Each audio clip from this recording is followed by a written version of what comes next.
मध्ये आपण डिस्कस करतोय पहा ह्यूमन एक्सक्रिटरी सिस्टीम. आता ह्या ह्यूमन एक्सक्रिटरी सिस्टीममध्ये काय येतं, it consist of pair of kidneys, pair of ureter, urinary bladder आणि युरेथ्रा. पहा आपल्याला दोन काय पाहायला भेटणार, पेअर पाहायला भेटणार. किडनीची पेअर असणार, या ठिकाणी दोन किडनी प्रेझेंट आहे. इथं ट्यूबलाईक स्ट्रक्चर आणायचं होतं, त्याला आपण युरेटर असं म्हणणार. त्याच्यानंतर एक सिंगल इथं काय असतं, युरिनरी ब्लॅडर असतं पहा, टेम्परेचर स्टोरेजसाठी हेल्प करतं युरिनच्या. आणि फायनली युरेथ्रा आपल्याला पाहायला भेटणार, त्याच्या थ्रू युरिन इलिमिनेट केलं जातं, त्याला आपण मिक्च्युरेशन असं कन्सिडर करणार. ठीक आहे, चला आता सुरुवातीला आपण पाहूया किडनीज. आता ह्युमनमध्ये ज्या किडनीज प्रेझेंट असतात त्यांना आपण म्हणायचं मेटानेफ्रिक किडनीज. ठीक आहे, डार्क ब्राऊन रेडिश कलरच्या आपल्याला पाहायला भेटतील. त्या बीन शेप असतात. बीन शेपमध्ये आपण जर याचा शेप जर पाहिला तर आपल्याला काय पाहायला भेटणार आहे, आउटर सरफेस जो आहे, आउटर सरफेस हा जो आउटर सरफेस आहे हा कॉनकेव आहे. आणि इनर सरफेस जर आपण पाहिला तर it is a convex. That's why it is called as a bean shape आपण त्याला कन्सिडर करणार आहे. ठीक आहे, आता कॉन्व्हेक्स रिजनला आपलं एक नॉच लाईक स्ट्रक्चर पाहायला भेटणार. This is actually notch like structure. मग त्या नॉच लाईक स्ट्रक्चरला आपण म्हणायचं हायलम. काय म्हणणार आपण त्याला, हायलम. आता ह्या हायलम थ्रू याच्यामध्ये आर्टरीज असेल किंवा व्हेन्स वगैरे एंटर होतात, किंवा त्याच्यामधून काय बाहेर पडेल, युरेटर बाहेर पडणार, लिव्ह करणार, हे लक्षात ठेवायचं युरेटर. ठीक आहे, आणि ह्या किडनीच्या आतमध्ये जर आपण इथं पाहिलं तर इथे एक फनेल लाईफ स्ट्रक्चर प्रेझेंट असतं किडनीच्या आतमध्ये, त्याला आपण म्हणतो रिनल पेल्विस. त्या रिनल पेल्विसमधूनच काय होतं, युरेटर एक्सटेंड होतं आणि ह्या हायलम थ्रू ते बाहेर पडणार आहे. ठीक आहे, चला आता आपण पाहतो. पहा ही जी किडनी, याचं जर डायमेन्शन आपण पाहिले तर 10 ते 12 सेंटीमीटर लॉंग आहे, 5 ते 7 सेंटीमीटर आपल्याला त्याची ब्रेथ पाहायला भेटणार आहे. ठीक आहे, आणि 2 ते 3 सेंटीमीटर आपल्याला त्याची थिकनेस पाहायला भेटणार किडनीची. Latest talk about the weight. हे आपल्याला डिफरंट पाहायला भेटणार, पण आपण ॲव्हरेज घेतलं. जर मेलमध्ये जर पाहिलं तर 120 to 145 ग्रॅम असेल. फिमेलमध्ये जर आपण पाहिलं तर 150 to 170 ग्रॅम आपला वेट पाहायला भेटतं. पहा आता ही जी किडनी, ह्या किडनीला म्हटलं तर रिट्रोपेरिटोनियल इन पोझिशन असं म्हटलं जातं. ठीक आहे, आता Y it is called as a retroperitoneal position ते समजून घेऊया. सपोज आपण लॅटरल वेव्ह स्टडी करतोय. हा सपोज ह्युमन बिईंग आहे या ठिकाणी, आणि आपण काय पाहतो त्याचा, आता लॅटरल वेव्ह आपण स्टडी करतोय. बॅक साईडला आपण म्हणायचं dorsal side, this is dorsal side. आणि फ्रंट साईड आपण त्याला म्हणणार व्हेंट्रल साईड, व्हेंट्रल साईड. आता ह्या जे किडनीज वगैरे असतात हे ॲक्च्युली कुठं प्रेझेंट असतात, डॉर्सल बॉडी वॉलला अटॅच असणार आहे. ठीक आहे, आणि एक मेम्ब्रेन, एक ट्रान्सपरंट मेम्ब्रेन आपल्याला पाहायला भेटणार. त्या ट्रान्सपरंट मेम्ब्रेनच्या आतमध्ये व्हिसरल ऑर्गन प्रेझेंट असतात. त्या ट्रान्सपरंट मेम्ब्रेनला आपण कन्सिडर करतो पहा पेरिटोनियल मेम्ब्रेन. का त्याच्यामध्ये इंटेस्टाईन वगैरे आपल्याला पाहायला भेटणार पार्ट. मग ह्या पेरिटोनियल मेम्ब्रेनच्या बॅक साईडला आपल्याला किडनीज पाहायला भेटणार आहे. That's why it is called as retroperitoneal. रेट्रोचा अर्थ होतो बिहाइंड, बॅक साईडला पेरिटोनियल मेम्ब्रेनच्या. ठीक आहे, आणि किडनीज कुठं अटॅच असतात, they are attach to the dorsal body wall, remember that. ठीक आहे, चला आता ह्या जर आपण पाहिलं position, they are present at the level of 12th thoracic and 3rd lumbar vertebrae. म्हणजे इथं जर आपण पाहिलं 12th thoracic vertebra आणि 3rd lumbar vertebra याच्या लेवलला आपल्याला काय पाहायला भेटणार, ह्या दोन किडनीज प्रेझेंट असतात. ठीक आहे, आता पोझिशननुसार आपल्याला याच्यामध्ये थोडासा डिफरन्स पाहायला भेटतो. पहा आता ही जी किडनी ही ॲक्च्युली आपल्याला कोणत्या साईडची पाहायला भेटणार, this is actually left kidney. आणि ही जर आपण पाहिलं दिस वन इज राईट किडनी. आता लेफ्ट किडनी ही थोडीशी आपल्याला काय पाहायला भेटणार आहे, अप्पर साईडला प्रेझेंट आहे. आणि राईट वन जर आपण पाहिलं तर हे लोअर साईडला प्रेझेंट आहे. आता लोअर साईडला का बरं प्रेझेंट असते, कारण की राईट साईडला जर आपण पाहिलं तर वरच्या साईडने एक लोब प्रेझेंट असतो. कशाचा लोब प्रेझेंट असतो, पहा लिव्हरचा. लिव्हरचा लोब प्रेझेंट असल्यामुळं हे थोडंसं खालच्या साईडला असेल राईट किडनी. ठीक आहे, आणि लेफ्ट किडनी जर आपण पाहिलं तर थोडीशी बॅक साईडला प्रेझेंट आहे, आणि राईट किडनी ही थोडीशी फ्रंट साईडला प्रेझेंट आहे. ओके, म्हणजे आता इथं जर आपण पाहिलं तर लेफ्ट किडनी का बरं थोडीशी डॉर्सल साईडला अजून प्रेस होऊ राहिली, ती फ्रंट साईडला किंवा व्हेंट्रल साईडला का बरं नाही आहे. त्याचं रिझन म्हणजे काय, इथं आपण पाहायला भेटणार, इथं काय असतं आपलं जे शेप आपल्याला स्टमक पाहायला भेटणार, जे शेप स्टमक असतं. त्यामुळे थोडंसं बॅक साईडला असेल ही, आणि ही थोडीशी आपल्याला फ्रंट साईडला पाहायला भेटणार. बट राईट किडनी ही थोडीशी लोअर असेल due to the position of liver, आणि लेफ्ट किडनी ही थोडीशी आपला अप्पर साईडला पाहायला भेटणार आहे. ठीक आहे, चला आता याच्यावरती जर आपण पाहिलं, किडनीच्या वरती एक ग्लँड प्रेझेंट असते. पहा ट्रायंग्युलर ट्रायंग्युलर ग्लँड आपल्याला पाहायला भेटणार आहे. मग हे जे ग्लँड असते ह्या ग्लँडला आपण कन्सिडर करतो पहा ॲड्रिनल ग्लँड, किंवा त्याला दुसरं एक नाव आहे त्याला म्हणणार सुप्रारिनल ग्लँड. याचं फंक्शन आपण ज्यावेळेस एंडोक्राईन सिस्टीम वगैरे स्टडी करणार त्यावेळेस आपण पाहणार ह्या ॲड्रिनल किंवा सुप्रारिनल ग्लँडचं फंक्शन. चला आता आपण सेकंड पार्ट पाहतो, दॅट इज युरेटर. आता ह्या ज्या ट्यूबलाईक स्ट्रक्चर सारायज होऊ राहिले किडनीपासून त्याला आपण कन्सिडर करतो पहा युरेटर. ते जर आपण लेंथ जर पाहिली तर 25 to 30 सेंटीमीटर लॉंग आपल्याला पाहायला भेटतील त्या. ठीक आहे. Enter obliquely inside the bladder, म्हणजे आता ब्लॅडरमध्ये एंटर करताना ते कशा होते, स्ट्रेट एंटर होणार नाही, त्या ऑब्लिकली म्हणजे तिरकस काय होतील आतमध्ये एंटर होणार. कशाच्या आतमध्ये, युरिनरी ब्लॅडरच्या आतमध्ये. ठीक आहे. आणि त्यांच्या ओपनिंगला म्हणजे इथं जर आपण पाहिलं ज्या ठिकाणी त्या ओपन होतात पहा युरिनरी ब्लॅडरच्या आतमध्ये, त्यांची जी ओपनिंग असते त्या ओपनिंगला वॉल प्रेझेंट नसतं. ठीक आहे.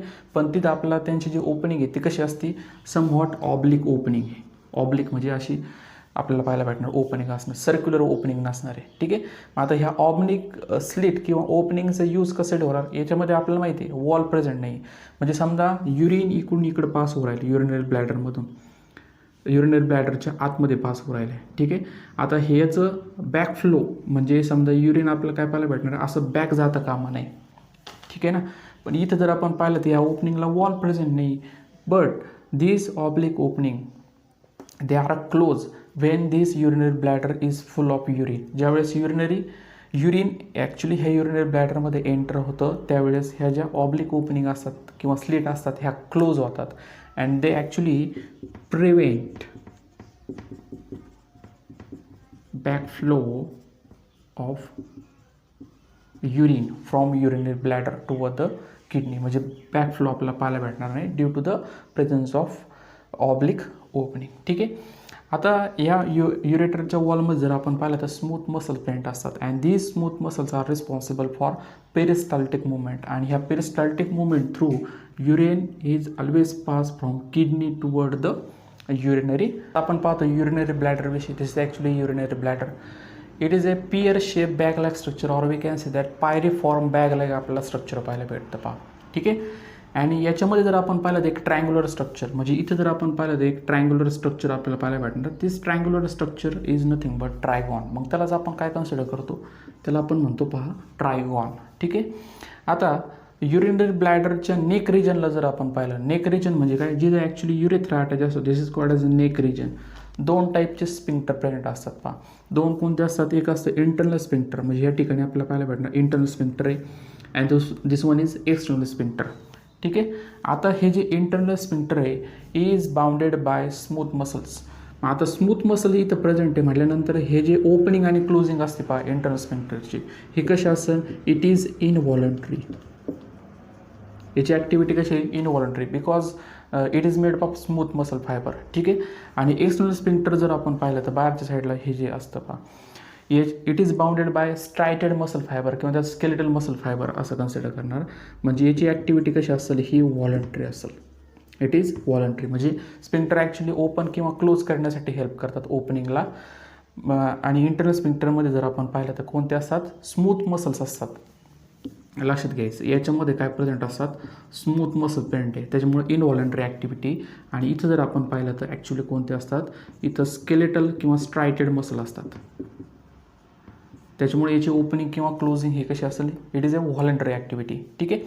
मग आता जर आपण वॉल जर डिस्कस केली, वॉल ऑफ युरिनरी ब्लॅडर, तर 3 लेअर प्रेझेंट असतात. आउटर जर आपण पाहिली, आउटर, तर त्याच्यामध्ये आपल्याला काय पाहायला भेटणार, आउटर ही पेरिटोनियलची कव्हर प्रेझेंट असते आउटर. त्याच्यानंतर मिडल जर आपण पाहिलं, मिडल त्याला आपण म्हणतो पहा डिट्रसर मसल. डिट्रसर मसलची ॲक्च्युली काय असते, मिडल लेअर असते. डिट्रसर म्हणजे ॲक्च्युली त्याच्यामध्ये स्मूथ मसल्स प्रेझेंट असतात. ठीक आहे. लॉंगिट्युडनल, सर्क्युलर, लॉंगिट्युडनल अशी अरेंजमेंट असते. ठीक आहे. म्हणजे सगळ्यात बाहेरच्या साईडला लॉंगिट्युडनल असेल, नंतर सर्क्युलर मसल असेल, नंतर लॉंगिट्युडनल. ठीक आहे.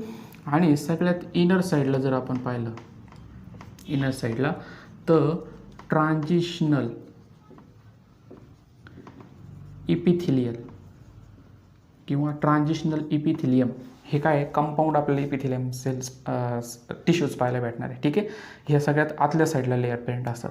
आउटर साईडला पेरिटोनियम, मिडल साईडला जर आपण पाहिलं डिट्रेसल किंवा स्मूथ मसल जे असतात त्याच्यामध्ये 3 लेअर असतात ॲक्च्युली, आणि इनर साईडला आपण जर पाहिलं तर ट्रान्झिशनल इपिथिलियल सेल्स असतात. यांचं आपल्याला फंक्शन माहिती आहे पहा, लिकेज प्रिव्हेंट करण्यासाठी ॲक्च्युली ह्या टिश्यूज काय करतात, हेल्प करतात है ना. एक्सपान्शन म्हणजे टिश्यूचे ऑर्गनचे एक्सपान्शनसाठी आपल्याला पाहायला भेटणार आहे. हा ऑर्गन काय होतो, एक्सपांड होतो, कारण की याच्यामध्ये जर आपण पाहिलं तर nearly about 500 ml to the 1 लिटरपर्यंत आपण काय करतो, युरिन स्टोअर करून ठेवू शकतो. म्हणजे युरिनरी ब्लॅडरचं आपण जर फंक्शन जर पाहिलं तर याचं फंक्शन काय असतं, टेम्पररी स्टोरेज ऑफ युरिन. म्हणजे त्यामध्ये जर आपण पाहिलं तर 500 ते 1 लिटरपर्यंत, म्हणजे 500 ml ते 1 लिटरपर्यंत काय होऊ शकतं, it is urethra. It is a tube like structure which is arise from the urinary bladder. ठीक आहे, आणि याचं मेन फंक्शन जर आपण पाहिलं तर इट हेल्प्स इन मिक्च्युरेशन किंवा त्याला जर आपण काय म्हणतो पहा, युरिनेशन असं म्हणणार आहे. युरिनेशन म्हणजे elimination of urine from the body, this is called as urination. Okay, पण त्याची लेंथ जर आपण पाहिलं तर ही व्हॅरेज असते. मेलमध्ये जर आपण पाहिलं तर हे लॉंग असतं, फिमेलमध्ये आपण पाहिलं तर हे शॉर्ट असतं. फिमेलमध्ये आपल्याला 2 to 4 सेंटीमीटर लॉंग असेल आणि मेलमध्ये जर आपण पाहिलं तर हे 20 सेंटीमीटर लॉंग असणार आहे. ठीक आहे, आता युरेथ्राचं फंक्शन जर आपण पाहिलं तर इन केस ऑफ फिमेल हे फक्त युरिन इलिमिनेशनसाठी हेल्प करतं. ठीक आहे, पण मेलमध्ये जर आपण पाहिलं तर युरिन बरोबरच काय होईल, ते सिमेन रिलीज करण्यासाठी पण हेल्प करतं पहा. म्हणजे मेल गॅमेट्स वगैरे असतील किंवा त्याच्यामध्ये असणारं ग्लँडचं सिक्रेशन वगैरे असेल त्याला आपण सिमेन असं कन्सिडर करतो. त्यामुळं मेलमध्ये ह्या युरेथ्राला आपण काय कन्सिडर करणार, it is called as urinogenital tract. This is called as urinogenital tract in case of mail.